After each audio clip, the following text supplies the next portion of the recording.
की बड़ी खबर आपको बता दें, राजस्थान में स्कूलों की सिलेबस से अकबर के कुछ चैप्टर हटाए जाएंगे। राजस्थान के शिक्षा मंत्री मदन दिलावर ने अकबर को महान बताने वाले चैप्टर हटाने का ऐलान किया है। साथ ही उन्होंने अकबर को आक्रांता के साथ बलात्कारी भी बताया है। तो राजस्थान के स्कूल के सिलेबस में अब थोड़ा बदलाव होगा। अकबर को महान बताने वाले किताब से कई चैप्टर हटाए जाएंगे।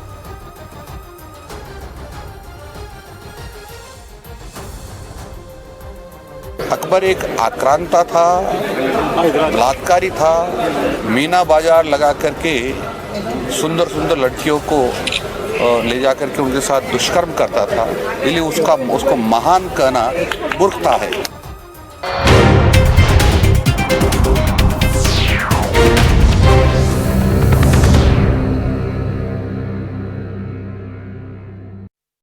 आप पाटिल पर तीखी टिप्पणी कर दी। स्पेशल जो अधिवेशन हो गया सेशन में, उसके बावजूद वो रुकता ही नहीं है। देखो ओबीसी में उसको आरक्षण नहीं मिल सकता है। मराठा नेता मनोज जरांगे पाटिल शुरुआत से मराठा समुदाय को ओबीसी की तरह आरक्षण दिए जाने की मांग कर रहे थे, लेकिन महाराष्ट्र सरकार ने ओबीसी के तहत आरक्षण न देकर मराठा समुदाय को अलग से 10% आरक्षण देने का फैसला किया। लेकिन मराठा समुदाय को दिए गए 10% के आरक्षण पर सियासी घमासान भी छिड़ गया। महाराष्ट्र विधानसभा के बजट सत्र के पहले दिन विपक्षी नेताओं ने इस मुद्दे पर जोरदार प्रदर्शन किया। हाथों में पोस्टर लेकर विपक्षी नेता विधानसभा के सामने खड़े हो गए। उन्होंने आरोप लगाया कि एकनाथ शिंदे सरकार राज्य के पिछड़े वर्ग को गुमराह कर रही है। इधर बिहार के कैमूर में हुए एक दर्दनाक हादसे में 9 लोगों की जान चली गई। बिहार के कैमूर में एक गाड़ी और एक ट्रक की आमने सामने की टक्कर में 9 लोगों की मौत हो गई। इस हादसे के बाद वहां लंबा जाम लग गया। इसके बाद बुलडोजर की मदद से सड़क से गाड़ियों के मलबे को हटाया गया। स्कॉर्पियो में सवार लगभग सभी लोगों का डेथ हो गया है। राजस्थान के शिक्षा मंत्री मदन दिलावर ने एक बार फिर मुगल शासक अकबर को लेकर विवादास्पद टिप्पणी की। इसके साथ ही उन्होंने स्कूलों के पाठ्यक्रम में बदलाव का भी ऐलान किया। सुंदर सुंदर लड़कियों को ले जा करके उनके साथ दुष्कर्म करता था, इसलिए उसको महान कहना मूर्खता है। सुप्रीम कोर्ट ने आम आदमी पार्टी के सांसद संजय सिंह की जमानत याचिका पर ईडी से जवाब मांगा। संजय सिंह की इस अर्जी पर कोर्ट में 5 मार्च को सुनवाई होनी है। उन्होंने दिल्ली शराब घोटाला मामले में अपनी गिरफ्तारी और रिमांड को अदालत में चुनौती दी। उन्हें ईडी ने पिछले साल 4 अक्टूबर को गिरफ्तार किया था। खबर आई बंगाल से। कलकत्ता हाई कोर्ट ने शाहजहां शेख की गिरफ्तारी में देरी पर राज्य सरकार को फटकार लगाई। कोर्ट ने 2 टूक बोल दिया कि संदेश खाली मामले में आरोपी शाहजहां शेख की गिरफ्तारी पर कोई रोक नहीं लगाई गई है और उन्हें गिरफ्तार किया जाना चाहिए। यही नहीं, कलकत्ता हाई कोर्ट ने साफ कर दिया कि शाहजहां शेख की गिरफ्तारी के मामले में उसकी गलत छवि बनाई गई, क्योंकि अदालत ने शाहजहां शेख की गिरफ्तारी पर कोई रोक नहीं लगाई। हाई कोर्ट की यह टिप्पणी ऐसे समय आई जब एक दिन पहले ही टीएमसी सांसद अभिषेक बनर्जी ने दावा किया था कि बंगाल सरकार कोर्ट के आदेश की वजह से शाहजहां शेख को गिरफ्तार नहीं कर पा रही है, और अगले ही दिन कलकत्ता हाई कोर्ट ने इस मामले में टिप्पणी कर दी। इस बीच संदेश खाली में शाहजहां शेख के करीबियों पर लोगों का गुस्सा फूटा और टीएमसी नेता अजीत मैती के बाद शंकर सरदार के घर पर हंगामा हुआ। लोगों ने उनके घर में तोड़फोड़ की। शाहजहां शेख के एक और करीबी टीएमसी नेता हरधर आड़ी के घर पर भी हमला हुआ। संदेश खाली में शाहजहां शेख और उनके करीबियों के खिलाफ गुस्सा बढ़ता गया। शाहजहां शेख की गिरफ्तारी में देरी ने बात और बिगाड़ दी और संदेश खाली में महिलाओं ने एक बार फिर प्रदर्शन किया। हालात बिगड़ते देखकर संदेश खाली में सुरक्षा कर्मियों की संख्या बढ़ा दी गई। पुलिस ने भी 2 टूक बोल दिया कि कानून हाथ में लेने वालों पर सख्ती होगी। अगर कोई भी कानून अपने हाथ में लेगा, पुलिस कठोर से कठोर एक्शन लेगी। इससे पहले संदेश खाली में अजीत मैती के घर पर हमला हुआ था। पिछले हफ्ते गुस्साए लोगों ने अजीत मैती को चप्पलों से पीटा था और अजीत मैती पर जमीन हड़पने में शाहजहां शेख की मदद करने का आरोप लगाया था। गुस्साए लोग अजीत मैती के घर में घुस गए थे और अजीत मैती से मारपीट की थी।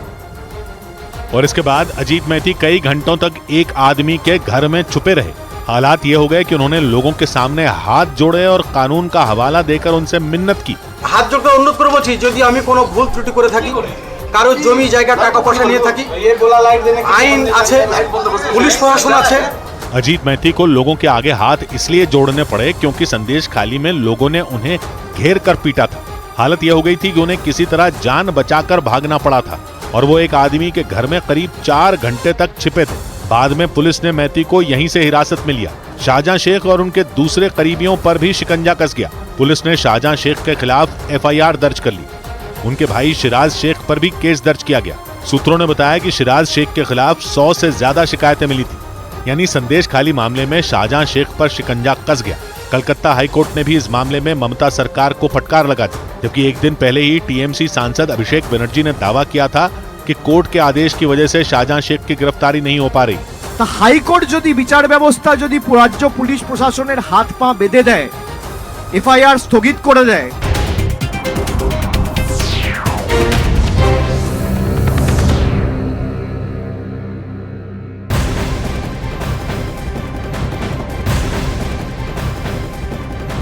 संदेशखाली मामले में हाईकोर्ट की सख्त टिप्पणी के बाद टीएमसी नेता कुणाल घोष ने बड़ा दावा कर दिया है।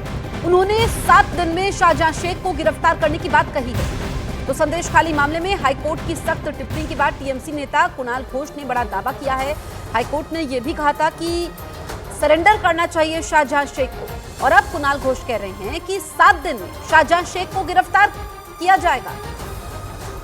इतने दिन तक अगर एक एक्यूज वो फरार है तो वो कहां से कहां चला जाता है, ये रिस्पॉन्सिबिलिटी तो पुलिस का नहीं हो सकता है।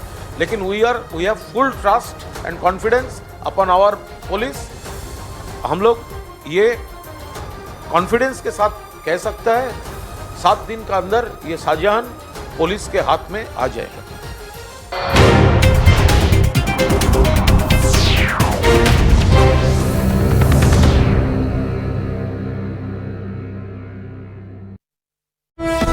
अरेस्ट করবে কোত্থেকে? अभिषेक बनर्जी के इसी बयान के अगले दिन अदालत ने शाहजहां शेख की गिरफ्तारी पर टिप्पणी की। यूपी के पूर्वांचल एक्सप्रेसवे पर हुए हादसे में 3 लोगों की जान चली गई। उत्तर प्रदेश के अयोध्या में पूर्वांचल एक्सप्रेसवे पर एक तेज रफ्तार गाड़ी ने एक ट्रक को पीछे से टक्कर मार दी। इसके बाद वो गाड़ी कई बार पलटकर सड़क किनारे चली गई। इस हादसे में एक ही परिवार की 3 महिलाओं की मौत हो गई और 3 लोग घायल हो गए। गाड़ी में सवार सभी लोग दिल्ली से वाराणसी जा रहे थे। खबर है कि उत्तराखंड सरकार यूपी की योगी आदित्यनाथ सरकार की तर्ज पर दंगों को लेकर कड़े कानून लाने की तैयारी में है। सूत्रों के मुताबिक नए कानून में दंगों के दौरान सार्वजनिक संपत्ति को नुकसान पहुंचाने वालों से वसूली की जाएगी। यूपी की ही तर्ज पर यह कानून हरियाणा सरकार अपने यहाँ पहले ही लागू कर चुकी है। राजस्थान के पूर्व मुख्यमंत्री अशोक गहलोत के बेटे वैभव गहलोत ने आरसीए यानी राजस्थान क्रिकेट एसोसिएशन के अध्यक्ष पद से इस्तीफा दे दिया। पिछले हफ्ते ही राजस्थान खेल परिषद ने आरसीए के साथ करार खत्म होने का हवाला देकर उसके दफ्तर और जयपुर के सवाई मानसिंह स्टेडियम में ताला जड़ गया था। ये विवाद ऐसे वक्त में हुआ जब अगले महीने स्टेडियम में आईपीएल के मैच होने हैं। खेल के अंदर राजनीति नहीं होनी चाहिए, मगर ये दुर्भाग्य है कि खेल के अंदर राजनीति की गई। उत्तर प्रदेश के कई शहरों में किसानों ने ट्रैक्टर मार्च निकालकर फिर एक बार प्रदर्शन किया। इसकी एक तस्वीर दिल्ली के पास उत्तर प्रदेश के नोएडा से आई। वहां भारतीय किसान यूनियन के बुलावे पर सैकड़ों किसान ट्रैक्टर लेकर पहुंच गए और उन ट्रैक्टरों के काफिले ने बाकी लोगों का सड़क से निकलना मुश्किल कर दिया, क्योंकि नोएडा की उस सड़क पर जितनी दूर तक निगाहें गईं, ट्रैक्टरों की कतार लगी नजर आई। एक बड़ा झुंड यहाँ पर पीछे तस्वीरें आपको दिखाई देंगी। लगातार जो ट्रैक्टर हैं वो ट्रैक्टरों में किसान यहाँ पर आ रहे हैं। सैकड़ों की तादाद में ट्रैक्टर और उनमें बैठे हजारों किसानों ने दिल्ली की तरफ बढ़ने की कोशिश की, लेकिन पुलिस ने उनका रास्ता रोक लिया। जैसे ही पुलिस वालों ने उन्हें आगे जाने से रोका, कुछ ट्रैक्टर वालों ने अपने ट्रैक्टरों को बीच सड़क पर खड़ा कर दिया। इससे हुआ ये कि वो पूरा रास्ता जाम हो गया, क्योंकि सड़क के बीचों बीच खड़े उन ट्रैक्टरों की वजह से किसी और गाड़ी को निकलने का रास्ता ही नहीं मिला। और फिर देखते ही देखते कई और ट्रैक्टर भी सड़क पर इसी तरह खड़े कर दिए गए।